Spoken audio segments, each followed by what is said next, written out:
Hi friends, மறக்காமல் like பண்ணி subscribe பண்ணுங்கள் செல்லக்குட்டீஸ். வாங்க வீடியோக்குள்ளார போகலாம்.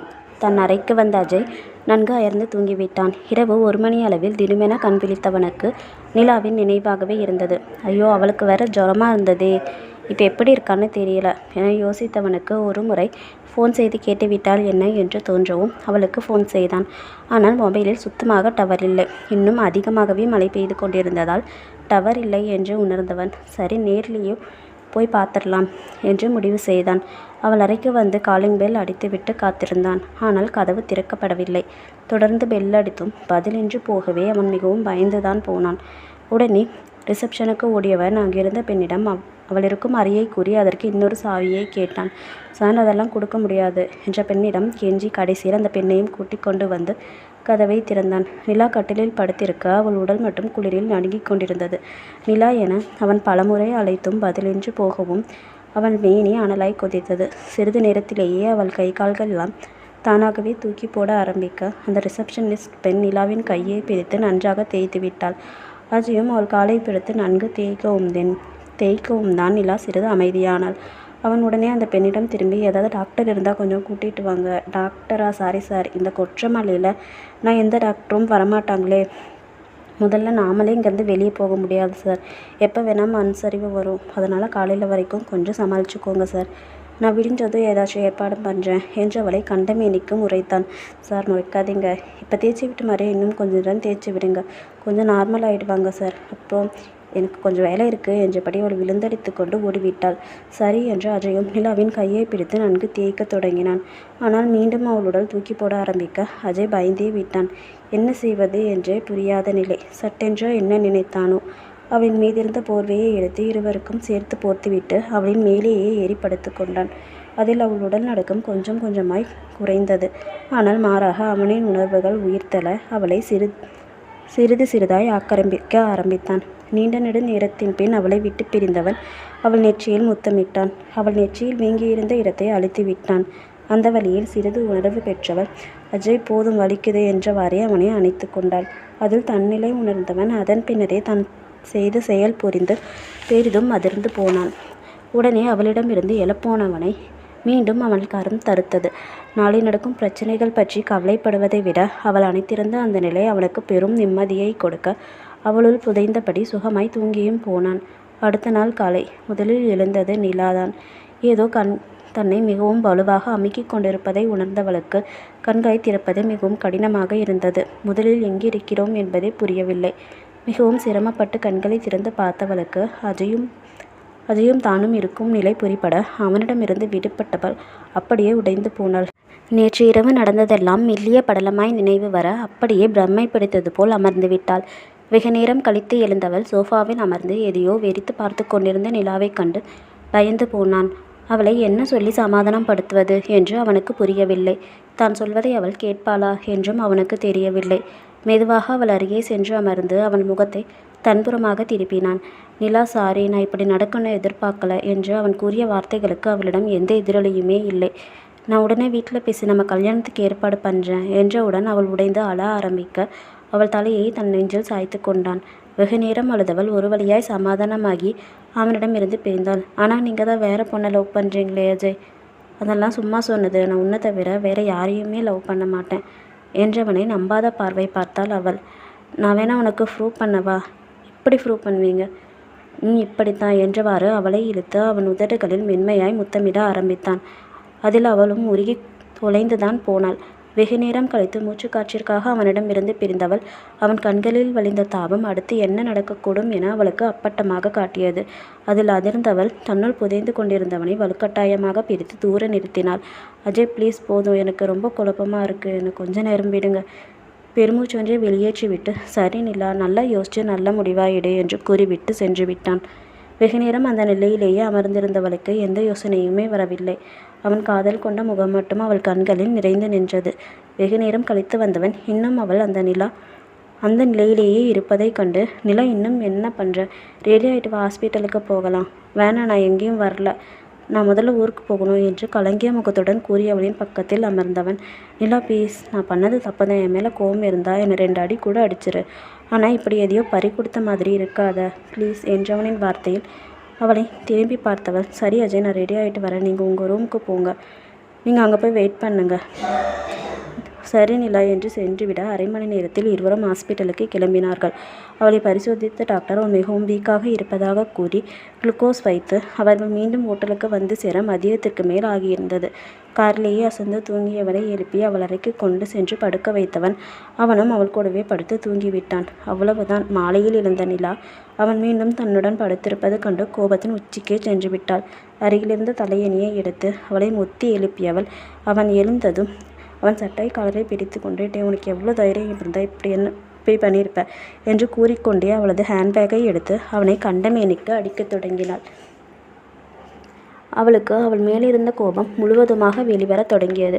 அவள் கைவலிக்கும் வரை அவனை அடித்தவள் அத்தனை வலியையும் தாங்கிக் கொண்டு அமைதியாக நின்றவனை கண்டு இன்னும் கோபம் கொண்டாள். அஜய், போதும், இதோட எல்லாத்தையும் முடிச்சுக்குவோம். இதுக்கப்புறமும் என் பின்னாடி லவ் கிவன்னு சுற்றிட்டு இருந்தீங்கன்னா நீங்கள் என்னை ரேப் பண்ணிட்டீங்கன்னு போலீஸில் கம்ப்ளைண்ட் பண்ணிடுவேன். ஒழுங்கு மரியாதையாக ஓடிடுங்க என்று அவள் சொன்னதற்கு அவன் அசையாமல் நிற்கவும் அவள் அப்படியே உடைந்து கட்டிலில் மீண்டும் அமர்ந்து விட்டாள். அஜய், ப்ளீஸ், என்னை எதுக்கு இப்படி கொள்றீங்க? நான் என்ன சொன்னாதான் நீங்கள் என்னை விட்டு போவீங்க? அது இந்த ஜென்மத்தில் நடக்காது பேபி என்று அவனை முறைத்து பார்த்தாள் அவள். நீ எவ்வளோ மறைச்சாலும் இனிமேல் என் கூட தான் வாழ்ந்தாகணும், உனக்கு வேறு வழியே இல்லை. ஸோ தேவையில்லாமல் எதையாவது யோசனை பண்ணி என் மேலே கோவப்படாத, ஓகேவா என்று கூறி சென்றவனை கண்ணிமைக்காமல் பார்த்து கொண்டிருந்தாள். எது செய்தும் எவ்வளவு சொல்லியும் தன்னை விட்டு போக மாட்டேன் என முரண்டு பிடிப்பவனை கண்டு நிலாவிற்கு எரிச்சலாக வந்தது. அவனை சமாளிக்கும் வழி அறியாமல் திண்டாடி கொண்டிருந்தாள். அப்பொழுது பார்த்து அவன் மீண்டும் வரவும், இப்போ எதுக்கு வந்தீங்க? உனக்கு ஒரு கிஃப்ட் கொடுக்கலான்னு தான் வந்தேன். கிஃப்டா? என்ன கிஃப்ட்டு? எனக்கு முதல்ல எதுவும் வேணாம், ப்ளீஸ் கிளம்புங்க. எப்போ பார்த்தாலும் என்னை விரட்டுறதுலே இருக்காத.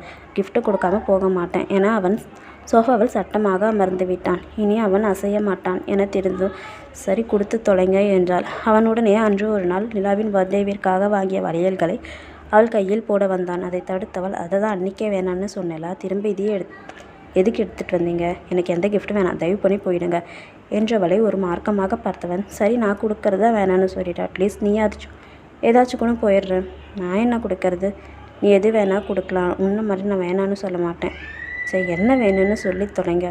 ஒரே ஒரு லிப் கேஸ் மட்டும் கூட போயிடுறேன் என்று அவன் சொன்னதும் பயத்தில் அவள் முகம் வெளுக்க அதை தனக்கு சாதகமாக்கியவன் அவள் கைகளில் அந்த வளையல்களை அணிவித்து விட்டு வேகமாக வெளியேற போனான். உடனே கோபமாக அவன் சட்டையை பிடித்து அவனை நிறுத்தியவர், ஜெயிச்சிட்டோன்னு ரொம்ப சந்தோஷப்படாதீங்க. இந்த மாதிரி என்கிட்ட பேசுகிறதெல்லாம் இதோட கடைசியாக இருக்கணும்.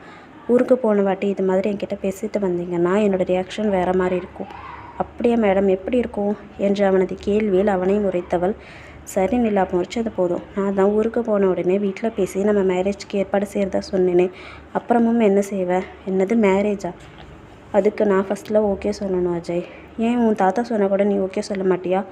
என் தாத்தா நான் சொல்கிறத மட்டும்தான் கேட்பாரு. ஸோ நீங்கள் என்ன சொன்னாலும் என்ன செஞ்சாலும் நீங்கள் நினைக்கிறது நடக்காது. என்ன மறந்துட்டு வேறு வேலையை பார்க்குறது தான் உங்களுக்கு பெட்டர். நான் என்னோடய லைஃப்பில் எதையாச்சும் பெருசாக சாதிக்கணும்னு நினைக்கிறேன். என்னை என் வழியில் விட்டுருங்க. உங்களுக்கு மேரேஜ் பண்ணிக்க நிறைய பொண்ணுங்க கிடப்பாங்க. தயவு பண்ணி என்னை விட்டுருங்க. சரி, எல்லாத்தையும் விட்டுடலாம். ஆனால் நமக்குள்ளே இன்றைக்கி நடந்தது அதை என்ன பண்ணுறது? அது ஒரு ஆக்சிடெண்ட் அஜய். அதை பற்றி நீங்கள் இவ்வளோ கேர் பண்ண வேணாம், மறந்துடுங்க. எப்படி இல்லை உன்னால் இவ்வளோ ஈஸியாக மறந்துன்னு சொல்ல முடியுது? என்னால் மறக்க முடியாது. இந்த ஜென்மத்தில் எனக்கு நீ மட்டும்தான் அஜய். திரும்ப முதல்ல இருந்து ஆரம்பிக்காதீங்க, அவ்வளவுதான். இனிமேல் நமக்குள்ள ஒன்றுமே இல்லை.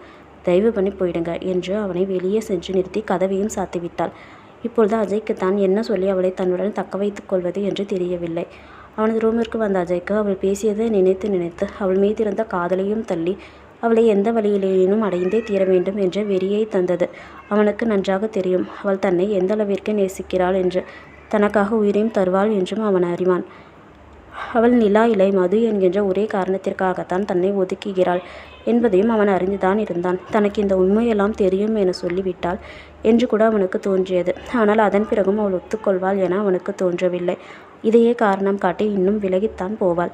முதலில் அவள் தன்னுடன் வந்து சேர வேண்டும், அதன் பிறகு அனைத்து விஷயங்களையும் பேசிக்கொள்ளலாம் என முடிவு செய்தவன் அவள் தன்னுடன் சேர திருமணம் ஒன்றே வழி என்பதையும் உணர்ந்தான். அவளுக்கு தெரியாமலேயே அவள் கழுத்தில் தாலி கட்டிவிட்டால் அதன் பிறகு அவளை உருட்டி மிரட்டியாவது இருக்க செய்து விடலாம். அதன் பிறகு கண்டிப்பாக தன்னை விட்டு செல்ல மாட்டாள் என உறுதியாக நம்பினான். உடனே அதை செயல்படுத்தவும் எண்ணி வசந்திடமும் சொன்னான். டே, விளையாடாத அஜய்.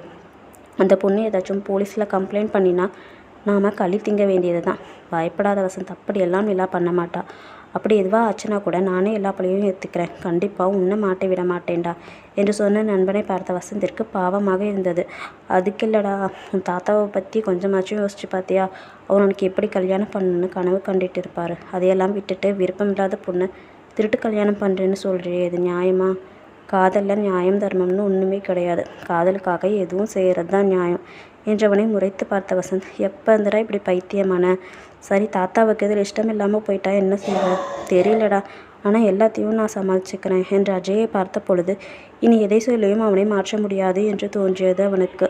அவர்கள் திட்டத்தின் முதல் படியாய் மித்ராவை மட்டும் நிலாவிற்கு தெரியாமல் அவளது காரிலேயே ஊருக்கு அனுப்பிவிட்டனர். அடுத்த நாள் காலையில் ஊருக்கு கிளம்புவதற்காக மித்ராவை தேடி வந்த நிலாவிற்கு மித்ரா கிளம்பி போய்விட்டாள் என்ற செய்தி குழப்பத்தை தந்தது. அவள் ஃபோன் செய்தும் டவரின்றி போகவே எப்படி இப்போது ஊருக்கு போவது என புரியாமல் அங்கேயே நின்று கொண்டிருந்தாள். அப்பொழுது பார்த்து அங்கு வந்த அஜயும் வசந்தும் தங்கள் காரிலேயே அவளை கூட்டி போவதாக சொல்லவும் அவர்களை நம்பாத பார்வை ஒன்றை பார்த்தாள் அவள். உடனே அஜய், நிலா நீ நினைக்கிற மாதிரி இல்லை, அந்த மித்ரா பொண்ணோட வீட்டில் ஏதோ மெடிக்கல் எமர்ஜென்சி, அவங்ககிட்ட சொல்லிட்டு போகலான்னு தான் வந்தா. ஆனால் நீ வேற டயர்டாக தூங்கிட்டு இருப்பேன்னு நான் தான் உன்னை என் கூடயே கூட்டிகிட்டு வரதா சொல்லி அனுப்பி வச்சேன். அப்புறம் நிலா, நேற்று நீ சொன்னதெல்லாம் நான் யோசித்து பார்த்தேன். உனக்கே இஷ்டம் இல்லாத போது இனிமேல் நான் உன்னை கம்பல் பண்ண மாட்டேன்டா. உன்னை மறந்துட்டு என் லைஃப்பை பார்க்கலான்னு இருக்கேன் என்று சொன்னவனை ஒரு மார்க்கமாய் பார்த்தாள். இவன் சொல்வது உண்மையா பொய்யா என அவளுக்கு சுத்தமாக விளங்கவில்லை. இருப்பினும் அவர்களுடன் செல்ல அவளுக்கு சிறிதும் இஷ்டமில்லை. என்னால் உங்களுக்கு எதுக்கு சிரமம்? நான் ஏதாச்சும் டாக்ஸி பண்ணி போய்க்கிறேன், நீங்கள் முதல்ல கிளம்புங்க, அவள் இப்படித்தான் சொல்வாள் என அவர்களும் ஏற்கனவே யூகித்திருந்தார்கள். அதற்கான பதிலையும் தயாராகவே வைத்திருந்தார்கள். உடனே வசந்த், நிலா, இந்த மழை காலத்தில் டாக்ஸி கிடைக்கிறது கஷ்டம். ஏன் நிலா, எங்கள் கூட வரதில் உனக்கு என்ன ப்ராப்ளம்? அஜய் விட, என் மேலே கூட உனக்கு நம்பிக்கை இல்லையா? அப்படியெல்லாம் இல்லைனா அப்படின்னா சீக்கிரமாக போய் லக்கேஜெல்லாம் எடுத்துகிட்டு வா என்று கிளப்பி விட்டான் வசந்த். அவளும் மனமே இல்லாமல் தான் கிளம்பி வந்தாள். அஜயும் வசந்தும் அவர்கள் திட்டமிட்டபடியே நிலாவுடன் கிளம்பினர்.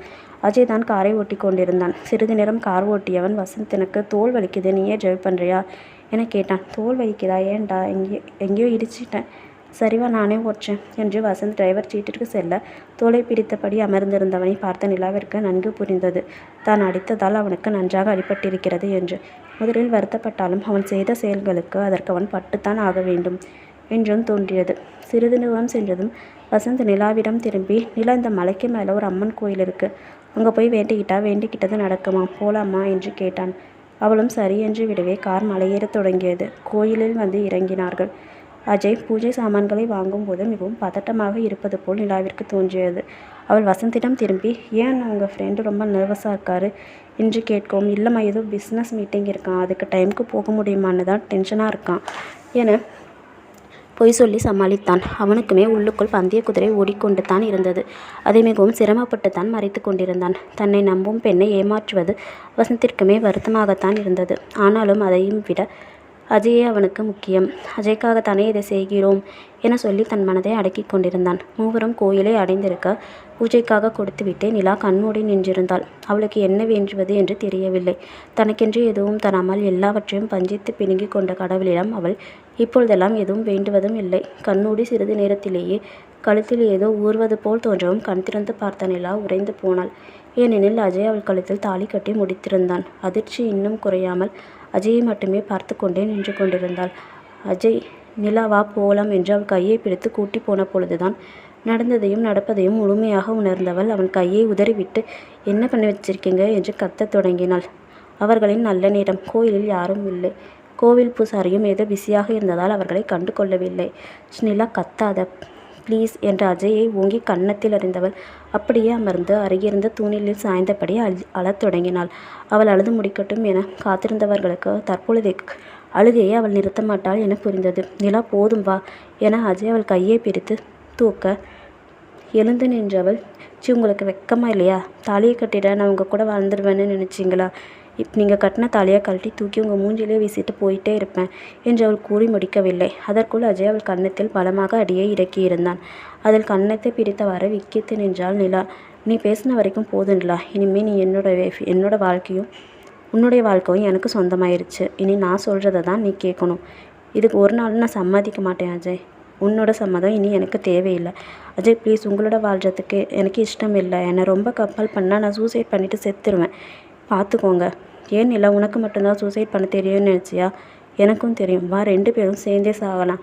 உன்னோட வாழத்தான் முடியல, அட்லீஸ்ட் சாகவாச்சும் முடியுதே, அதுவே எனக்கு சந்தோஷந்தான் என்றபடியே அவள் கையை பிடித்தவாறு வேகமாக அந்த மலையின் உச்சிக்கு செல்லத் தொடங்கினான். முதலில் அஜய் பொய் சொல்கிறான், தனக்காக கண்டிப்பாக சாக மாட்டான் என்றுதான் அவளுக்கு தோன்றியது. அதனால் அவனுடன் இணைந்து நடந்தாள். ஆனால் மலையின் உச்சிக்கு சென்று குதிக்கலாமா என கேட்ட அஜயை கண்டு ஒரு கணம் திகைத்து போனாள். தன்னை இந்தளவிற்கு அவன் நேசிக்கிறானா? அவன் உண்மையிலேயே அவளுக்காக உயிரை விடுவானா என்று அறிந்து கொள்ள அவளுக்கு ஆசையாகத்தான் இருந்தது. ஆனால் அதற்கு விலை அவனது உயிரல்ல என்பதை உணர்ந்தவள் அவன் கையை தட்டிவிட்டு வேகமாக கீழிறங்கி நடக்கத் தொடங்கினாள். முன் வந்து அவளை தடுத்தவன், ஏன் இல்லா போற, சாகலான்னு சொன்ன, வா என்று மீண்டும் அவள் கையை பிடிக்க, வேணா அஜய், போயிடலாம் வாங்க. நான் வரமாட்டேன். நீ வரலன்னா போ, நான் மட்டும் மதிச்சும் குடிக்கிறேன் என்று சொல்லி சென்றவனை தடுத்தவள், வேணா அஜய் ப்ளீஸ். இல்லை நிலா, நீ இல்லாத வாழ்க்கையை என்னால் நினச்சி கூட பார்க்க முடியாது. ஸோ நான் போகிறேன். இல்லை ஜெய், நான் உங்கள் கூடவே இருக்கேன். பொய் சொல்லாத. இல்லை ஜெய், நிஜமாக தான் சொல்கிறேன். அப்படியா, சரி, என் தலைமையில் அடித்து சத்தியம் பண்ணு, என்னை விட்டு போக மாட்டேன்னு சொல்லி அவள் தவித்தபடியே அவனை பார்க்க, எனக்கு தெரியும் நிலா, நீ ப்ராமிஸ் பண்ண மாட்டேன்னு என்று சொன்னபடியே அவன் மீண்டும் மேல் நோக்கி நடக்க ஆரம்பிக்க அவன் கையை பிரித்து தடுத்தவள் அவள் தலைமையில் கை வைத்து, இனிமேல் நீங்களும் சொன்னால் ஒழிய நானும் உங்களை விட்டு போக மாட்டேன், ப்ராமிஸ், போதுமா என்று விட்டு அவனை இழுத்து கொண்டு கீழ் நோக்கி நடந்தாள். அதில் அவன் மிகவும் சந்தோஷப்பட, தேங்க்ஸ் டி பொண்டாட்டி என்றான். அவனின் அந்த அழைப்பு அவளுக்கு ஆத்திரத்தை தர, ரொம்ப சந்தோஷப்படாதீங்க, இனிமே தான் என்கிட்ட நிறைய பட போகிறீங்க. என்னை எவ்வளவு படுத்தினாலும் பரவாயில்ல, ஆனால் நீ என் கூட இருந்தால் மட்டும் போதும், அது எல்லாத்தையும் நான் தாங்கிப்பேன் என்று சொன்னவனை என்ன செய்வது என்று அவளுக்கு தெரியவில்லை. கீழே இறங்கி வந்தவர்கள் நேராக காருக்கு சென்றார்கள். வசந்தை பார்த்த நிலாவிற்கு அவ்வளவு கோபம் வந்தது. உங்களை நம்பி தானே வந்தேன். என்ன நிஜமாவே நீங்கள் தங்கச்சியாக நினச்சிருந்தா எப்படி பண்ணியிருப்பீங்களா? என்னை ஏமாற்ற எப்படி உங்களுக்கு மனசு வந்தது என சரமாரியாக அவனை கேட்டுவிட்டு காரில் ஏறி அமர்ந்து விட்டாள். அதன் பிறகு யாரிடமும் ஒரு வார்த்தை கூட பேசவில்லை. அழுதபடியே வந்தவள் கொஞ்ச நேரத்திலேயே தூங்கிவிட அவளை பார்த்து அஜய்க்குத்தான் பாவமாக இருந்தது. ஒரு கையில் அவன் கட்டிய தாலியையும் மறு கையில் அவன் அடித்ததால் அவன் விரல் படிந்த கன்னத்தையும் ஏந்தியபடி தூங்கிக் கொண்டிருந்தவளை பார்க்கும் பொழுது அவனுக்கு வருத்தமாகத்தான் இருந்தது. அவளை அடித்து மிரட்டி சம்மதிக்க வைத்ததை நினைக்கும் பொழுது அவனுக்கு அவன் மீதே வெறுப்பு வந்தது. நிலாவை சிறிது நேரத்தில் எழுப்பியவன் சாப்பிடுவதற்காக ஹோட்டலுக்கு அழைத்து சென்றான். நிலா, என்ன சாப்பிட்ற? எனக்கு ஜூஸ் மட்டும் போதும். உடனே வசந்தியே, நிலா, ஜூஸ் மட்டும் எப்படி போதும், ஏதாச்சும் சாப்பிடு என்றான். ஆனால் அவள் வசந்தை ஏறிட்டும் பார்க்கவில்லை. அவனுடைய பேச்சை சட்டை செய்யவும் இல்லை. அஜய், நான் சொன்னதை மட்டும் ஆர்டர் பண்ணுங்க என்று விட்டு திரும்பி கொண்டாள். அஜய் சென்றதுமே, ஏன் நிலா, அஜய் தானே தப்பு பண்ணான், அவன் கூட மட்டும் பேசுகிற, ஆனால் என் கூட பேச மாட்டேங்கிற. அவனின் இந்த புறக்கணிப்பு வசந்திற்கு மிகுந்த வலியை கொடுத்தது. அஜய் இப்படி ஏதாச்சும் ஏடாக்கூடமாக பண்ணுவார்னு எனக்கு தெரியும். அவர் என்னை ஏமாற்றியிருக்கலாம், ஆனால் நீங்கள் எனக்கு பண்ணது துரோகம், நம்பிக்கை துரோகம். என்னால் உங்களை மன்னிக்கவும் முடியாது, மறக்கவும் முடியாது. அவளின் வார்த்தைகள் இருந்து தான் வசந்த் குற்ற உணர்வில் மிகவும் உடைந்து விட்டான். பின்னர் அனைவரும் சாப்பிட்ட பிறகு ரெஸ்ட் ரூம் செல்வதாக சொல்லிவிட்டு வந்து அஜயின் தாத்தாவிற்கு ஃபோன் செய்தாள். தாத்தாவிடம் அவன் தனக்கு தாலி கட்டிய விஷயத்தை சொன்னாள். அதற்கு அவர் மிகவும் மகிழ்ந்து போனார். ஆனால் அடுத்தடுத்து அவள் சொன்ன விஷயங்களை கேட்டவர் அதிர்ந்து போனார். ஆனால் நிலாவோ அவரை கண்டமேனிக்கு கத்த தொடங்கினாள். உங்கள் பேரன் ஒரு பொண்ணோட இஷ்டம் இல்லாமல் தாலி கட்டி கூட்டிகிட்டு வந்தால் சந்தோஷப்படக்கூடாது தாத்தா, அவனை போட்டு மொத்தணும். முதல்ல என்னை கூட்டிகிட்டு அஜய் உங்கள் வீட்டுக்கு வந்தால் அஜய் வீட்லேயே அலோவ் பண்ணாதீங்க. என்னை கொண்டு போய் எங்கள் வீட்டில் விட்டுட்டு வர சொல்லுங்கள். முடியாதுன்னு சொன்னால் வீட்டை விட்டு வெளியே போக சொல்லுங்கள். சொத்தில் ஒரு பைசா கூட தரமாட்டேன்னு சொல்லி மிரட்டுங்க தாத்தா என்றாள் நிலா. அவள் முழுவதுமாக பேசி முடிக்கட்டும் என காத்திருந்தவர், ஏமா நிலா, நான் ஃபஸ்ட்டு எதுக்கு என்னோடய பேரனை விட்டு வெளியே போக சொல்லணும்? என்னால் அப்படியெல்லாம் சொல்ல முடியாது தாத்தா, வேணாம், நான் சொல்கிறது செய்யுங்க, இல்லைன்னா மோசமான விளைவை நீங்கள் சந்திப்பீங்க. என்ன மிரட்டுறியா? உன்னால் என்ன செய்ய முடியும்? ஓ அப்படியா தாத்தா, சரி, நான் செய்ய போகிறத சொல்கிறேன், நல்லா கேட்டுக்கோங்க. நான் நேராக போலீஸ் ஸ்டேஷனுக்கு போய் நான் நிலா இல்லை மதுன்னு எனக்கு எந்த ஞாபக மருதியை யூஸ் பண்ணி நீங்கள் 2 பேரும் சேர்ந்து என்ன நிலாவாக்கிட்டீங்கன்னு சொல்லி கம்ப்ளைண்ட் செய்வேன். உங்களுக்கு வேணால் இங்கே இருக்க ஃபேக்ட்ரி, அதில் இருக்க ஒர்க்கர்ஸ் எல்லாம் மட்டும் பெருசாக இருக்கலாம், ஆனால் எனக்கு அது எதுவுமே தேவையில்லை. அஜயோடைய வாழ்க்கை தான் முக்கியம். என் கூட இருக்கும்பொழுது அஜயோட வாழ்க்கை சந்தோஷமாக இருக்காது தாத்தா. என்னை பற்றின எல்லா உண்மையும் அஜய்க்கு தெரிய வரும்போது அவர் தானாகவே என்னை விட்டு போயிடுவார். அவர் என்னை விட்டு விலகி போகிறது மட்டும்தான் முக்கியம். அதுக்கு நான் எந்த வழியை வேணால் யூஸ் பண்ணுவேன் என்று பேசிக்கொண்டு போனவளை தடுத்தவர், சரி போதும் நிலா, நீ சொன்னபடியே செய்கிறேன். ஆனால் நான் அப்படி செய்கிறதால அவன் உன்னை விட்டுட்டு வந்துடுவான்னு நினைக்கிறியா நிலா? கண்டிப்பாக விட்டுருவார் தாத்தா. ஏன்னா எனக்காக அவரோட குடும்பத்தையும் சொத்துக்களையும் தூக்கி போட்டு வர முட்டாளா அஜய் இருக்க மாட்டார். ஒருவேளை அவன் எல்லாத்தையும் விட்டுட்டு வந்துட்டா என்ன செய்வேன்? தெரியல தாத்தா, நான் அதுக்கப்புறம் அது என்னுடைய பாடு. உங்களை டிஸ்டர்ப் பண்ண மாட்டேன். சரிம்மா, நீ சொல்கிற மாதிரியே செய்கிறேன், போதுமா? என்றபடியே அவர் ஃபோனை வைத்து விட்டார். அதன் பிறகுதான் அவளுக்கு ஒழுங்காக மூச்சு விட முடிந்தது. வெளியே வந்தவள் காரில் ஏறி அமர காரும் புறப்பட்டது. அஜய் பின் சீட்டில் நிலாவின் அருகிலேயே அமர்ந்து வந்தான். சிறிது நேரத்தில் அவளின் கையை பிடித்து அவனது கைக்குள் அடக்கி கொண்டான். அவனது கை நடுங்குவதை அவளால் உணர முடிந்தது. அவனது குடும்பத்தை எப்படி எதிர்கொள்வது என தெரியாமல் தான் தடுமாறுகிறான் என்பதையும் அவள் உணர்ந்தாள். அவன் செய்த காரியத்திற்கு நன்றாக அனுபவிக்கட்டும் என்று நினைத்தவளுக்கு தனது வாழ்க்கையை மேலும் மேலும் சிக்கலாக்கிக் கொள்பவனை பார்த்தபொழுது பாவமாகவும் இருந்தது. அவர்கள் ஒரு வழியாக அஜயின் வீடு வந்து சேர மாலையே ஆகியிருந்தது. நிலாவா போலாம் என்று அழைத்து அஜயை முறைத்தவள், நீங்கள் போய் ஃபஸ்ட்டு உங்கள் வீட்டில் கன்வின்ஸ் பண்ணுங்க அஜய். உங்கள் தாத்தாவே வந்து கூப்பிட்டா தான் நான் உங்கள் வீட்டுக்கு வருவேன். சரி நிலா, நீ இங்கேயே இரு, நான் போயிட்டு வரேன் என்று அவர்கள் இருவரும் சென்றனர். சிறிது நேரத்திலேயே சுவரடித்த பந்து போல் இருவரும் திரும்பி வருவதை கண்டவளுக்கு சந்தோஷமாக இருந்தது. வேண்டுமென்றே முகத்தை சோகமாக வைத்தபடி, ஏன் அஜய் உங்கள் தாத்தா வரலையா? வரல. ஏன், நம்ம மேரேஜ்க்கு ஒத்துக்கலையா? ஆமாம், ஒத்துக்கலை. அச்சோ, அதுக்கு தான் அப்போவே சொன்னேன். சரி அஜய், என்னை கொண்டு இப்போ எங்கள் வீட்டிலேயே விட்டுறீங்களா என்று கேட்டவளை அதிர்ந்து நோக்கியவன், எதுக்கு நீ உங்கள் வீட்டுக்கு போகணும்? என்ன அஜய், என்னை விட்டுட்டு வந்தால் தானே நீங்கள் உங்கள் வீட்டுக்கு போக முடியும். லூசுத்தனமாக பேசாத நிலா. இனிமேல் நாங்கள் போகிறதா இல்லை. நிலாவிற்கு தலை சுற்றியது. அப்படின்னா உங்கள் ஃபேமிலியும் வசதியான இந்த வாழ்க்கையும் விட்டுட்டு வந்துட்டீங்களா? ஆமாம் நிலா, இனிமே உனக்கு நான், எனக்கு நீ, அதுவே போதும் என்று சொன்னவனை பார்த்தவளுக்கு அழுவதா சிரிப்பதா என தெரியவில்லை. இருந்திருந்தும் இவன் காதல் இவ்வளவு ஆழமானதாக இருந்திருக்க வேண்டாம் என யோசித்தவள் தோய்ந்து அப்படியே அமர்ந்து விட்டாள். சிறிது நேரம் கழித்து கார் கிளம்புவோம். அஜய், இப்போ நம்ம எங்கே போகிறோம்? வசந்தோட வீட்டுக்கு போகிறோம். நான் அங்கெல்லாம் வரமாட்டேன் என்று சொன்ன நிலாவை திரும்பி பார்த்த வசந்தின் கண்களே அவ்வளவு வலி இருந்தது. ஏன் நிலா, ப்ளீஸ் இன்னைக்கு மட்டும் அங்கே தங்கிக்கலாம். நாளைக்கு ஏதாச்சும் வேறு வீட்டு பார்த்து அங்கே போயிடலாம் என்றவனை முறைத்தவள், ஏன் அஜய், என்னை நீங்கள் மேரேஜ் பண்ணி முழுசாக ஒரு நாள் கூட ஆகலை. அதுக்குள்ளே உங்களுக்கு வீடு சொந்தம்னு எதுவுமே இல்லாமல் போச்சு. இதுக்கப்புறம் என்ன பண்ணுவீங்க அஜய்? வேலைக்கு போவீங்களா? எவ்வளோ பெரிய கம்பெனியோட பாஸாக இருந்துட்டு உங்களால் வேலைக்கெல்லாம் போக முடியுமா அஜய்? ப்ளீஸ் அஜய், நான் சொல்கிறத கேளுங்க. ஷெட்டப் நிலா, நீ என்ன சொல்வேன்னு எனக்கு தெரியும். கொஞ்ச நேரம் வாய மூடிட்டு வா என அவன் அதட்டிய அதட்டில் கண்களில் நீர் துளிர்த்தது. அதை துடைத்து விட்டவள், சாரி நிலா, ஏண்டி நீ இப்படி என்னை படுத்தி எடுக்கிற? அடுத்து என்ன பண்ணுறதுன்னு நான் யோசிக்கணும் நிலா, என்னை டிஸ்டர்ப் பண்ணாத. அதன் பிறகு அவள் வாயை திறக்கவே இல்லை. போகும் வழியிலேயே டின்னரை முடித்தவர்கள் வசந்தின் வீட்டிற்கு வந்து சேர இரவே ஆகியிருந்தது. அது ஒரு பெட்ரூம் கொண்ட சிறிய ஃப்ளாட். அது கொஞ்சம் சுத்தமாக இருக்கவும் தான் நிம்மதி அடைந்தவள் இருந்த களைப்பில் அப்படியே அந்த கட்டிலில் படுத்து தூங்கிவிட்டாள். சிறிது நேரம் வசந்திடம் பேசி கொண்டிருந்து விட்டு வந்த அஜய்க்கு அவள் அருகில் படுப்பதா வேண்டாமா என தெரியவில்லை. நேற்று அவள் அடித்த அடியில் அவன் தோள்பட்டை நன்கு வீங்கி சிவந்திருந்தது. வசந்த் வெளியே சோஃபாவில் படுத்துக்கொள்வதாய் கூறிவிட அவனுக்கு படுக்க வேறு வழியில்லாமல் நிலா படுத்திருந்த கட்டிலேயே ஒரு ஓரமாக படுத்து அவனும் நன்கு தூங்கிவிட்டான். நடு இரவில் நிலாவிற்கு அஜயிடமிருந்து ஏதோ முனகல் சத்தம் கேட்கும். திடுக்கென எழுந்து அமர்ந்தாள். அஜய் தான் தோலை பிரித்து கொண்டு தூக்கத்திலேயே அணைத்தி கொண்டிருப்பது கண்டு அவளுக்கு பாவமாய் போனது. அவளை எழுப்பியவள், ஏன் அஜய், என்னாச்சு? கை ரொம்ப வலிக்குதா என கேட்டு அவன் சட்டையை கலட்டப் போக உடனே அவளிடமிருந்து பின்வாங்கியவன், அவ்வளோ ஒன்றும் வலிக்கலா, நீ படு என்றான். போய் சொல்லாதீங்க அஜய், வலி இல்லாமல் தான் அணைத்திட்டு இருந்தீங்களா?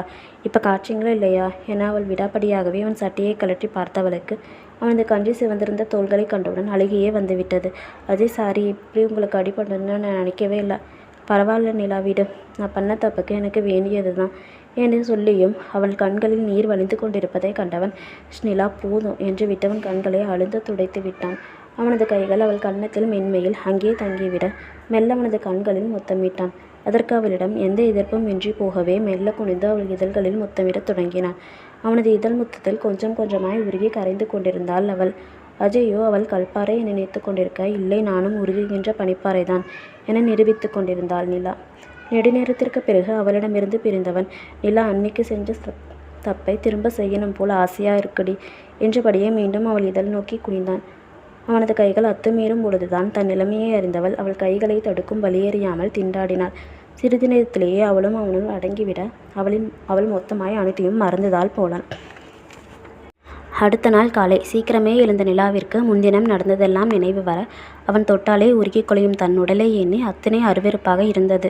இப்பொழுது அவன் எழுந்தால் எப்படி அவன் முகத்தை பார்ப்பது? அதைவிட அவன் ஏதாவது தன்னை வைத்து கிண்டல் ஏதும் செய்துவிட்டால் தன்னால் அதை தாங்கவே முடியாது என உணர்ந்தாள். சிறிது நேரம் கழித்து எழுந்த அஜய்க்கு கட்டிலில் அமர்ந்து டென்ஷனாக நாகம் கடித்து கொண்டிருந்த மனைவியை பார்த்ததும் அவளை அள்ளி எடுக்க கைகள் பரபரத்தது. ஆனால் நேற்று அவன் அவன் தன் ஆசைக்கு இணங்கியதே அதிகப்படி.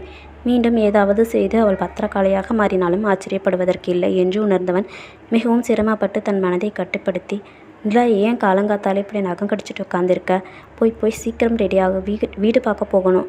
அவன் அவ்வாறு பேசவும் தான் நிம்மதியடைந்தவள் அவனை பார்த்து சிநேகமாக புன்னகைத்து விட்டு குளிக்க சென்றாள். சிறிது நேரத்திலேயே இருவரும் குளித்து ரெடியாகி விட்டனர். அப்பொழுது பார்த்து நிலா அஜயிடம், அஜய் தாத்தா ஃபோன் பண்ணாரு, வீட்டுக்கு வர சொன்னார், போலாமா என்று கேட்டாள். சிறிது நேரம் யோசித்தவன், சரி நிலா வா போலாம் என்றவுடன் இருவரும் கிளம்பினர். அங்கு சென்றதும் நன்றாகத்தான் வரவேற்றார். அனைவரும் சாப்பிட்டு முடித்ததும், அஜய் உன் கூட பேசணும்பா என்றபடி அவனை சோஃபா மேல் அமர சொல்லிவிட்டு அவரும் எதிரில் அமர்ந்து கொண்டார். அஜய், நான் சொல்கிறேன்னு தப்பாக நினச்சிக்காதப்பா. உன் தாத்தா பற்றி உனக்கு தெரியும் தானே. அவன் உன்னை நினச்சாத முடிக்காமல் விட மாட்டான். அவனுக்கு தான் உங்கள் கல்யாணத்தில் இஷ்டம் இல்லையே, அப்புறமும் ஏன் இதையே பிடிச்சிட்டு தொங்குற? உனக்கு அவன் ஏதோ பொண்ணு பார்த்து வச்சுருக்கானாப்பா. நீ பேசாமல் நிலாவை எங்கேயே விட்டுட்டு போ, உன் தாத்தா பார்த்த பொண்ணையே கல்யாணம் பண்ணிக்கோ, அதுதான் உனக்கு நல்லது. சரி தாத்தா, அப்போ நிலாவை என்ன பண்ணுவீங்க? அவளுக்கும் வேற கல்யாணம் பண்ணி வச்சிட்றேன். அதுக்கு அவள் ஒத்துப்பாளான்னு அவகிட்டேயே கேளுங்க. இல்லை நீ ஒத்துப்ப தானே என அவர் கேட்கவும் அவள் மௌனமாக அமர்ந்திருந்தாள். அவளின் அந்த மௌனம் அவள் நெஞ்சை வாள்கொண்டு அரித்தது. சாரி தாத்தா, அவங்க பேத்தி வேணா வேற கல்யாணத்துக்கு ஒத்துக்கலாம், ஆனால் என்னால் அது முடியாது. வேணா அஜய், இப்போ உங்ககிட்ட என்ன இருக்குது? எதை வச்சு நிலாவை காப்பாற்றுவ? என்ன தாத்தா, என்கிட்ட எதுவுமே இல்லைன்னு நீங்களே முடிவு பண்ணிட்டீங்களா? 2 வருஷத்துக்கு முன்னாடி நானே சுயமாக ஆரம்பித்தேன். என்னோடய கம்பெனி இருக்குது தாத்தா, அதை வச்சு எப்படி முன்னேறதுன்னு எனக்கு தெரியும். என் வைஃபை எப்படி பார்த்துக்கிறதுன்னு எனக்கு தெரியும் என சொல்லிவிட்டு எழுந்து வெளியே சென்று விட்டான். நிலாவிற்கு தான் எரிச்சலாக வந்தது. எந்த வழியை அடைத்தாலும் புது வழியை கண்டுபிடித்து வெளியே வருபவனை கண்டு அவளுக்கு என்ன செய்வதென்றே தெரியவில்லை. அவளது தாத்தாவும், என்னம்மா நிலா, அஜய் இப்படி சொல்லிட்டு போகிறான், எனக்கு தெரிஞ்சு அவன் உன்னை விட்டுட்டு போக மாட்டான், நீ தான் அவன் கூட சேர்ந்து வாழ்ந்தாகணும் போல. சரி, போய் அவனை சமாதானப்படுத்து. சரி தாத்தா, நான் வரேன் என்றபடியே அஜயை பிடிக்க ஓடினாள். அவன் காரில் ஏறி அமர்ந்து அவளுக்காகத்தான் காத்து கொண்டிருந்தான். அவளும் ஏறி அமர கார் உடனே புறப்பட்டது. அவனின் கோப முகத்தை பார்த்தவளுக்கு உள்ளுக்குள் நடுங்கியது. எப்படி இவனை சமாதானம் செய்வது என புரியாமல் மெல்ல பேச ஆரம்பித்தாள். அஜய், தாத்தா உங்கள் நல்லதுக்கு தானே சொல்கிறாரு, அவர் சொல்கிறதுல என்ன தப்பு இருக்குது? எது, உனக்கு வேற கல்யாணம் பண்ணி வைக்கிறது தான் எனக்கு நல்லதா? நேற்று தானே என் கூட சந்தோஷமாக இருந்தேன், ஆனால் இன்றைக்கி வேற ஒருத்தனை கல்யாணம் பண்ணிக்கிறேன்னு எப்படி உன்னால் சொல்ல முடிஞ்சது? Ajay please stop it. நான் அப்படி எதுவும் சொல்லலை. ஓ, அப்போ உன் தாத்தா கேட்டப்போ உன் வாய் திறந்து சொல்லியிருக்கலாமே, ஒத்துக்க மாட்டேன்னு ஏன் அப்படி எதுவும் சொல்லலை? நான் சொல்லவா என்ன? உன் தாத்தா கிட்ட இப்படியெல்லாம் பேச சொன்னதே நீ தான். திடுக்குற்று அவனை நோக்கியவள் அவன் மீண்டும் தொடரவே அதிர்ந்தாள். நீ இப்படி வேற கல்யாணம் பண்ணிப்பேன்னு சொன்னால் நான் உன்னை விட்டுட்டு போயிடுவேன்னு நினச்சியா நிலா? ஏன் நிலா, உனக்கு என் மேலே கொஞ்சம் கூடவா லவ் இல்லை? நீ பொண்ணாக இருந்தால் தானே உனக்கு ஃபீலிங்ஸ் இருக்கும். நீ தான் கல்லாச்சே, உங்ககிட்ட பேசிகிட்டே இருக்க டைம் கூட எனக்கு வேஸ்ட்டு தான். இனிமேல் நான் சொன்னாலும் நீ வாயவே திறக்கக்கூடாது, புரிஞ்சதா? என்றவள் அதன் பிறகு அவனிடம் பேசுவாளா என்ன? எங்கே தன்னை அடித்து விடுவானோ என பயந்து கொண்டிருந்தவளுக்கு அவனின் திட்டுக்களே நிம்மதியை தந்தது. ஆனால் அஜயின் தாத்தாவிடம் பேசி அவனை வீட்டை விட்டு துரத்தியதே தான் என தெரிந்தால் அவன் என்ன செய்வான் நினைத்தவளுக்கு சிரிப்பு தான் வந்தது. அவன் முன் சிரித்துவிட்டு அதற்கும் அவனிடம் திட்டு வாங்க வேண்டாம் என்று நினைத்தவள் அதை அடக்கி வைத்தாள். நிலா, வீடு நல்லா இருக்கா? நல்லா தான் இருக்கா அஜய், ஆனால் நம்ம 2 பேர் மட்டும் தானே இருக்க போகிறோம், அதுக்கு எதுக்கு இவ்வளோ பெருசாக? வாடகையும் அதிகமாக இருக்கும். வாடகையா? சொந்தமாக வாங்க போகிறேன். நமக்கு பேபிஸ் வந்துட்டா அப்புறம் திரும்பவும் இன்னொரு வீடு வாங்க முடியுமா? அதுக்கு தான் இப்போவே பெருசாக வாங்குறேன். என்னது பேபிஸா? ஆமாம், எனக்கு குழந்தைன்னா ரொம்ப பிடிக்கும். ஸோ நீ எனக்கு நிறைய குழந்தைக்கு பெற்று கொடுக்கணும், ஓகேவா என்று பேசிக்கொண்டே போனவன் அவள் அதற்கு பதிலளிக்காமல் போகவும் தான் திரும்பி பார்த்தான். அவள் வாயை இருந்தபடியே அவனை பார்த்து கொண்டிருக்க, ஏன் இல்லை, ஏன் இப்படி நிற்கிற? என் குழந்தைங்களை பற்றி நீ யோசிச்சு பார்த்ததில்லையா? அவள் இல்லை என்பது போல் தலையசைக்கும். சரி, இனிமே யோசிச்சு பாரு. சரி வா, பின்னாடி கார்டன் இருக்க போகலாம் என்று கையை பிடித்து கூட்டிச் சென்றான். இந்த வீட்டை வாங்குற அளவுக்கு உங்ககிட்ட பணம் ஏதாவது? ஏன் உன் தாத்தா மாதிரி நீயும் என்ன ஒன்றும் இல்லாதவனா முடிவு பண்ணிட்டியா? என்கிட்ட சேவிங்ஸ் இருக்குது, அதை வச்சு வாங்குறேன். எல்லா சேவிங்ஸையும் வச்சு இந்த வீட்டை வாங்கிட்டா அப்புறம் செலவுன்னு வந்தால் என்ன செய்வீங்க? எது வந்தாலும் உன்னை போன்னு சொல்ல மாட்டேன். என்னை விட்டு பிரிஞ்சு போகிறதுக்காகவே எப்போ பார்த்தாலும் பிளான் பண்ணுறவனை வச்சுக்கிட்டு சமாளிக்கிறதே எனக்கு கொஞ்சம் கஷ்டம்தான். இருந்தாலும் சமாளிக்கணுமே. இன்னும் அவன் மேல் கோபமாக இருக்கிறான் என்று அவளுக்கு தெரிந்தது.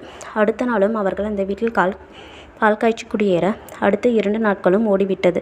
அஜய்க்கு இன்னும் நிலாவின் மேல் கோபம் குறைந்த பாடில்லை. அவளுக்கு அவன் கோபமாக இருப்பதே வசதியாகிவிட அவளும் அவனை சமாதானம் செய்ய முயற்சிக்கவில்லை. அஜய், நாளிலிருந்து நாளும் ஆஃபீஸ் போகலான்னு இருக்கேன். சிறிது நேரம் யோசித்தவன், சரி என்னமோ பண்ணு என்றான். வீட்டில் என்னால் எல்லா வேலையும் செய்ய முடியாது. ஸோ வீட்டு வேலைக்கு மட்டும் ஆள் ஏற்பாடு பண்ணுறீங்களா? சமையல் வேலையை மட்டும் நானே பார்த்துக்கிறேன். சரி நிலா என்று விட்டான். 2 நாட்களாக நிலா தனக்காக விதவிதமாக சமைத்து போடுவதை பார்த்து கொண்டிருந்தவனுக்கு அவள் மீது ஆசை அதிகரித்து தான் கொண்டிருந்தது. அவன் வேண்டுமென்றே தான் கோபத்தை பிடித்து வைத்திருந்தான். அப்படி கோபமாக இருந்தாலாவது அவள் தன்னை பிரிந்து செல்ல எந்த முயற்சியும் எடுக்காமல் இருப்பாள். ஏன்னா அவன் அவளை பற்றி சரியாகத்தான் கணித்திருந்தான். அடுத்த நாளிலிருந்தே இருவரும் ஆஃபீஸிற்கு செல்லத் தொடங்கினர். அன்று இரவு அஜய் வீட்டிற்கு வரவே மிக தாமதமானது. அஜய், ஏன் இவ்வளோ லேட்டு? வேலை இருந்ததுமா, அதுதான். இனிமேல் இப்படி லேட்டாக வரந்தால் தான் எனக்கு ஃபோன் பண்ணி சொல்லுங்கள். நான் உங்கள் கூட ஆஃபீஸ்க்கே வந்து நீங்கள் வரும்போது வரேன். எனக்கு இருட்டுனதுக்கு அப்புறம் தனியாக இருக்க ரொம்ப பயமாக இருக்குது, அதுக்கு தான் சொன்னேன். சரி வாங்க சாப்பிடலாம். அவனுக்கும் மிகுந்த பசியாக இருந்தது. வேண்டுமென்றே அவளை சீண்ட எண்ணியவன், நான் சாப்பிட்டு தான் வந்தேன், நீ போய் சாப்பிடு என்றான். சாப்பிட்டீங்களா? உங்களுக்கு தான் சிக்கன் எடுத்து வந்து குக் பண்ணி வச்சுருக்கேன், அட்லீஸ்ட் டேஸ்ட் ஆச்சும் பண்ணி பாருங்களேன் என்று அவன் கையை பிடித்து இழுத்து வந்தவள் அவனை டைனிங் டேபிளுக்கு அழைத்து வந்து அவனுக்கு சாப்பாட்டையும் போட்டு வைத்தாள். அதன் ருசியில் மயங்கியவன், எப்படி இவ்வளோ ருசியாக சமைச்சு பழகின? அம்மா கற்றுக் கொடுத்தது தான். அஜய், உங்ககிட்ட ஒரு விஷயம் சொல்லணுமே. சொல்ல. அது இன்றைக்கி உங்கள் தாத்தா என்கிட்ட பேசினார். அவங்களால அங்கே தனியாக மேனேஜ் பண்ண முடியல, ஸோ உங்களை திரும்பவும் ஆஃபீஸ்க்கு வர சொன்னாங்க என்று அவள் சொன்னவுடன் அவனுக்கு அத்தனை கோபம் வந்தது. அஜயிடம் அவன் தாத்தா அவனை ஆஃபீஸுக்கு கூப்பிட்டு விஷயத்தை அவள் கூறியதும் அவன் மிகுந்த கோபப்பட்டான். நான் தான் ஏற்கனவே சொல்லிட்டேனே, அங்கே இனிமேல் போக மாட்டேன்னு, அப்புறம் எதுக்கு இதை பற்றி என்கிட்ட பேசுகிற? அஜய் ப்ளீஸ், அவங்க வயசானவங்க, எப்படி அவங்களால எல்லாத்தையும் மேனேஜ் பண்ண முடியும்? போதும் நிறுத்து நிலா, நீ என்ன சொன்னாலும் என் மனசு மாறாது. ருசியாக சமைச்சு போட்டுட்டா நீ சொன்னது எல்லாம் கேட்குற மாதிரி நான் மயங்கிடுவேன்னு நினச்சியா? உங்களை மயக்கணும்னு எனக்கு எந்த அவசியமும் இல்லை. போயும் உங்களுக்குன்னு பார்த்து செஞ்சேன் பாருங்கள், என்ன சொல்லணும்? நீங்கள் எக்கேடு கேட்டால் எனக்கு என்ன? நீங்களும் ஆச்சு, உங்கள் தாத்தாவும் ஆச்சு, எப்படியோ போய் தொலைங்க என்று விட்டு அவளும் சென்று விட்டாள். அடுத்தடுத்த நாட்கள் இருவருமே கோபமாய் இருந்ததால் எதுவும் பேசிக்கொள்ளவில்லை. அன்று இரவு அஜய் வீட்டிற்கு வரவே இரவு 8 மணி ஆகிவிட்டது. அப்பொழுதும் லேப்டாப்பில் வேலை செய்து கொண்டிருந்தவளை கண்டுவிட்டு உள்ளே சென்றவனுக்கு அவள் எதுவுமே சமைத்து வைக்கவில்லை என்றதும் கோபமாக வந்தது. உடனே அவளிடம் வந்தவன், உன்னால் சமைக்க கூட முடியாதா என சப்தமாக கேட்கவும் அவனுடன் சண்டையிடும் மனநிலையில் இல்லாத அவள், சாரி அஜய், கொஞ்சம் ஒர்க் இருக்குது, இன்றைக்கி மட்டும் வெளியே சாப்பிட்டுக்கிறீங்களே ப்ளீஸ் என்று. அதை முன்னுமே சொல்லியிருந்தா நான் வரும்போதே சாப்பிட்டுட்டு வந்திருப்பேன்ல. இப்போ திரும்பவும் போகணும். சாரி அஜய் என்றவள் மீண்டும் லேப்டாப்பில் மூழ்கிவிட, மகாராணி என் கூட பேசுறது கூட கஷ்டமாக இருக்கும் என்றபடி முணுமுணுத்து கொண்டே வெளியே சாப்பிட சென்றான். மீண்டும் அவன் திரும்ப வந்த பொழுது அவள் அப்படியே தான் அமர்ந்து வேலை செய்து கொண்டிருந்தாள். அவன் வருவதை கூட கவனிக்கவில்லை. என்னமோ பண்ணித்தொலை என்பது போல் உள்ளே செல்ல நினைத்தவன் ஏதோ தோன்றா, நிலா சாப்பிட்டையா என்றான். இல்லை அஜய், எனக்கு ஒன்றும் அவ்வளோ பசிக்கலாம், நீங்கள் போய் படுங்க. அவளது பதிலில் அவனுக்கு தீச்சுட்டார் போல் ஆனது. அவள் பட்டினியாய் கிடக்க அவன் மட்டும் சாப்பிட்டு வந்தது அவனுக்கு சுயநலமாகப்பட்டது. நிலா போகும்போதே சொல்லியிருந்தா உனக்கு ஏதாச்சும் வாங்கிட்டு வந்திருப்பேன்னு. பரவாயில்ல ஜெய், எனக்கு ஒன்றும் பசிக்கலை. பொய் சொல்லாதடி, நிஜமாக தான் சொல்கிறேன். சாப்பிடாமல் தூங்காமல் ஒர்க் பண்ணுறதுக்கு எனக்கு என்னுடைய பழைய பாஸ் நிறைய ட்ரைனிங் கொடுத்துருக்காரு. எனக்கு பசிச்சாலும் அதை தாங்கிப்பேன். நீங்கள் வரி பண்ணிக்காதீங்க, போய் தூங்குங்க என்றபடியே லேப்டாப்பை எடுத்துக்கொண்டு அவளது ரூமிற்கு சென்று விட்டாள். அவள் தன்னை தான் குத்தி பேசுகிறாள் என்று தெரிந்த பொழுதும் அவனால் அவள் மீது கோபப்பட முடியவில்லை. மாறாக அன்று அவன் அவளுக்கு செய்த கொடுமைகளின் ஞாபகம் வந்து அவனை கொன்றது. அவளை பசியோடு தூங்கிவிடக்கூடாது என முடிவு செய்தவனாய் மீண்டும் வெளியே செல்ல நினைத்தான். இரவு 10 மணிக்கு மேலானதால் இதற்கு மேல் வெளியே டிஃபன் கிடைக்காது. உடனே மீண்டும் அவளிடம் சென்றவன், இல்லை ஏதாவது செஞ்சு சாப்பிட்டு வா. அஜய் ப்ளீஸ் டிஸ்டர்ப் பண்ணாதீங்க, எனக்கு வேலை இருக்குது. சரி கொடு, நான் அந்த பக்கம் நான் பார்க்குறேன், நீ போய் ஏதாச்சும் சாப்பிட்டு வா. அவனிடமிருந்து லேப்டாப்பை பிடுங்கி அவளை அனுப்ப பார்த்தான். ரொம்ப தேங்க்ஸ் அஜய், காலையிலேருந்து இந்த ஃபைல்ஸ் எல்லாம் பார்த்து ரொம்ப டயர்டாக இருக்குது, தூக்கம் வருது என சொன்னபடி தூங்க போனவளே, சோம்பேறி, ஒழுங்கா போய் சாப்பிட்டு வா என்று தள்ளிவிட்டான். அவளும் சமையலறைக்கு சென்று வேண்டுமென்றே பாத்திரங்களை போட்டு உருட்டினாள். அதில் சிரித்தவன் வேலையில் கவனமானான். சிறிது நேரத்தில் வந்தவள் அவன் அருகே ஒட்டி அமரவும் அவன் உடனே விலகி போய் அமர்ந்தான். ஏன் அஜய், இன்னும் உங்களுக்கு மேலே கோவம் போகலையா? போகலை. ஆமாம், நான் தான் உங்களை மயக்க பார்க்கறேனே, அப்புறம் எப்படி உங்களுக்கு என் மேலே கோபம் போகும் என்று அவளை திரும்பி பார்த்து முறைத்தவன், இப்போ பேசாமல் இல்லைன்னா நான் போயிடுவேன். இந்த நீயே பார்த்துக்கோ என லேப்டாப்பை கொடுக்க வர, இல்லை வேணாம், இனிமேல் நான் வாயவே திறக்கல, போதுமா என்றவள் மீண்டும் அவன் அருகே ஒட்டி அமர்ந்து அவன் தோள் மீது தலையை வைத்து கொண்டாள். அவளின் நெருக்கத்தில் தடுமாறியவன் வேலையில் கவனம் பதிக்க முடியாமல் தவித்தாள். அவன் ஏதும் செய்யாமல் ஏதோ யோசனையில் இருப்பதை அறிந்தவள், அஜய் ஃபைல் பார்க்கலையா? நீ இப்படி ஒட்டி உட்காந்துருந்தா நான் எப்படி ஃபைல் பார்க்கறது? சரி தள்ளி உட்காந்துக்கிறேன், வாங்க. அம்மா தாயை, இனிமேல் என்னால் முடியாது, வேணா காலையில் பார்த்து தரேன் என்று வேகமாக செல்ல போனவனை கைப்பிடித்து தடுத்தார். நிலா, என்ன வேணும்? ஏன் இப்படி படுத்துற? அது அஜய், உங்ககிட்ட ஒரு விஷயம் பேசணும், உட்காருங்க. எதானாலும் காலையில் பேசிக்கலாம். இல்லை இப்போவே தான் பேசணும். இதுக்கு மேலே நான் இங்கே இருந்தால் ஏடா கூடமாக ஏதாச்சும் நடந்துடும். பரவாயில்ல அஜய், உட்காருங்க. இவள் தெரிந்து பேசுகிறாளா தெரியாமல் பேசுகிறாளா என மனதில் நினைத்தவன் சரி சொல்லு என்றான். அது எப்படி சொல்லதுன்னு தான் தெரியல. என்ன திரும்பவும் நாம் பிரிஞ்சிடலான்னு சொல்ல போறியா?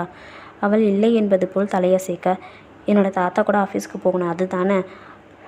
அதற்கும் அவள் இல்லை என்பது போல் தலையசைக்கவும் எரிச்சலுற்றவன் என்ன தான் சொல்லணும் சொல்லி தொலையேண்டி என்று அவன் கத்தவே தொடங்கிவிட்டான். கொஞ்சம் இருங்க அஜய் சொல்கிறேன் என்றவன் மீண்டும் மௌனமாக இருக்கவும், சப்பா முடியலை என்றவன் மீண்டும் எழப்போக, அஜய் ப்ளீஸ் ப்ளீஸ் இந்த வாட்டி கரெக்டாக சொல்லிடுறேன் என்று சொல்லி அவனை அமர வைத்தாள். ஒரு பெருமூச்சை வெளியேற்றிவிட்டு அவன் அருகில் நெருங்கி அமர்ந்து அவள் கையை பிடித்து, அஜய் நாம தப்பு பண்ணலாமா என்று கேட்டே விட்டாள். அவள் கேட்ட கேள்வியில் அவனுக்கு புரியே ஏறிவிட்டது. அவன் தலையில் தட்டி தண்ணீரை எடுத்து கொடுத்தவள், என்னாச்சு அஜய் என்றவனின் கையை எடுத்து தூர வைத்தவன், விளையாடாமல் தூங்கு நிலா என்று விட்டு அறையின் வாயில் வரை சென்று விட்டான். ஏதோ திடுமென தோன்ற திரும்பி பார்த்தவன் அவன் மனைவியின் கோப முகத்தை கண்டு திகைத்தான். நிலா நிஜமாதான் சொல்றியா என கேட்டவனிடம் அருகிலிருந்த தலையணையை எடுத்து அவன் மீது தூக்கி வீசி, ஒழுங்கா ஓடி போயிடுங்க என்றாள். சாரி சாரி நிலா என்றவன் அவன் அருகில் நெருங்கி வர, டேய் வராத அங்கேயே நில்லு. என்னடி டே எல்லாம் சொல்லி கூப்பிட்ற? ஆமாம், என்கிட்ட வந்தால் அப்படி தான் கூப்பிடுவேன். அப்படியா, சரி நீ எப்படி வேணால் கூப்பிட்டுக்கோ என்று அவன் மீண்டும் நெருங்கி வர அவன் கண்களை மூடிக்கொண்டான். பயத்தில் துடித்து கொண்டிருந்த அவள் இதழ்களை நோக்கி குனிந்தவன் சற்று வன்மையை அதனிடம் காட்ட அவனை தள்ளிவிட்டவள், அஜய் போதும் மூச்சு முட்டுது என்றாள். இதுக்கே மூச்சு முட்டுதா என்றவன், நீதானே கேட்ட, அப்போ அனுபவி என்றபடியே அவளை படுக்கையில் தள்ளி அவள் மீது சரிந்தான். மீண்டும் தினமும் இதே கதையை தொடர அஜய் கொஞ்சம் கொஞ்சமாய் அவளுக்கு அடிமையாகி கொண்டிருந்தான். அன்றொரு நாள் மாலையில் வேகமாக வீட்டிற்குள் நுழைந்தவள், நிலா கிளம்பு என்றான். எங்க அஜய்? நம்ம ஹனிமூன் போகிறோம். என்னது ஹனிமூனா? இப்போ எதுக்கு அதெல்லாம்? கிளம்புன்னு சொன்னால் கிளம்பணும், கேள்வி கேட்கக்கூடாது, புரிஞ்சதா? அதில் அஜய், எனக்கு ஆஃபீஸில் வேலை இருக்குது, நாம் இங்கேயே சந்தோஷமாக தானே இருக்கோம், அப்புறம் எதுக்கு தனியாக ஹனிமூன் வேற போகணும்? என்னது சந்தோஷமாக இருக்கம்மா? ஏதோ தினமும் நைட்டு வந்து என்னை கட்டி பிடிச்சிட்டு தூங்குறியா அதுவா? அதெல்லாம் எனக்கு பத்தாது. 10 நாள் காஷ்மீரில் நீயும் நானும் மட்டும்தான், வேலை இல்லைன்னு எதுவுமே இல்லாமல் சீக்கிரம் எந்திரிக்கணும்னு எந்த அவசியமும் இல்லாமல் அந்த பணியில் உன்னை கட்டிக்கிட்டே இருக்கணும். போலாமா என கண்களில் ஆசையுடன் கூறிய கணவனை கண்டவளுக்கு அஜய்யோ அவள் பழசையெல்லாம் மறந்துவிட்டு தன்னுடன் ஒன்றிவிட்டாள் என அவளை பற்றி தவறாக கணித்திருக்க, நிலாவோ தன் மீதிருக்கும் ஆசையெல்லாம் தீர்ந்துவிட்டால் அவன் தன்னை விட்டு சென்று விடுவான் என அவரை பற்றி மிக தவறாகவே கணித்திருந்தாள். ஆனால் அந்த முட்டாள் பெண்ணிற்கு தெரியவில்லை அவள் கணவன் காமத்தையும் தாண்டி காதலில் நிலைத்து நிற்பான் என்று. ஓகே ஃப்ரெண்ட்ஸ், பாய். மறக்காமல் லைக் பண்ணி கமெண்ட் பண்ணுங்கள் கைஸ், சப்ஸ்கிரைப் பண்ணுங்கள்.